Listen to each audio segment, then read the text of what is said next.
There is an overwhelming scientific consensus that the climate is warming, that humans are largely responsible for that, and that if we continue on our current ways, we face the prospect of potentially catastrophic changes in climate. This past year, Americans have looked out their windows and looked on their TV screens, and they've seen the impact of climate change, and they have seen the future. If we fully develop the tar sand resources, we will certainly lose control of the climate. We will get to a point where we cannot walk back from the cliff. Well, climate change is a huge threat to the planet and also to the United States, and we need to cut our carbon emissions significantly over the next couple of decades. The move to unconventional oil, tar sands, bitumen, is a step in an entirely wrong direction. We should be using less oil, using less fossil fuels, and trying to find ways to make the use of those fuels cleaner. The oil sands are significantly more greenhouse gas intensive than conventional oil. It's a very heavy form of oil that has a significant amount of carbon embedded in the actual product, on the order of 3.2 to 4.5 times more greenhouse gas intensive to extract the bitumen from the ground compared to conventional oil. So we found that because bitumen has so much carbon in it, there's a refinery byproduct that comes out of the refining process called petroleum coke or pet coke. The refineries at the end of the Keystone XL pipeline are some of the biggest pet coke factories in the world today. By supplying them with tar sands bitumen, the pet coke embedded in the tar sands will find its way to the world market.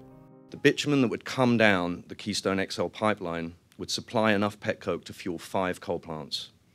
Including the emissions from this pet coke into assessments of the pipeline's climate impact means the total emissions from the pipeline have been underestimated by the State Department in previous studies by at least 13%. The pet coke from the tar sands is making coal-fired power generation dirtier and cheaper, and this puts another nail in the coffin of any rational argument for further exploitation of the tar sands. Keystone XL pipeline is critical for further expansion of the oil sands.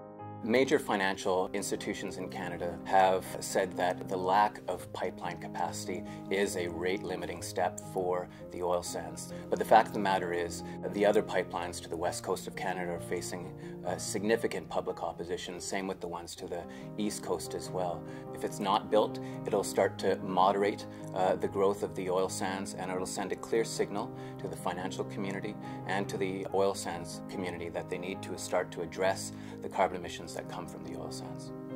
The decision to stop the Keystone Pipeline is the most important decision that we can make right now to slowing down and reversing climate change.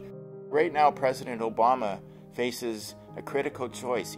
There's no better time to say no to further expansion, to say no to business as usual, and to begin the process of turning things around. If we don't say no now, when will we say no? On February 17th, groups like NRDC 350, Sierra Club are bringing together people from across the nation and standing in front of the White House and asking for President Obama to reject this pipeline. We know he cares about climate issues, but we need to say that this needs to be part of President Obama's climate legacy. We need people to gather together and come to Washington on February 17th so that we can stand with one voice together and say, this is enough.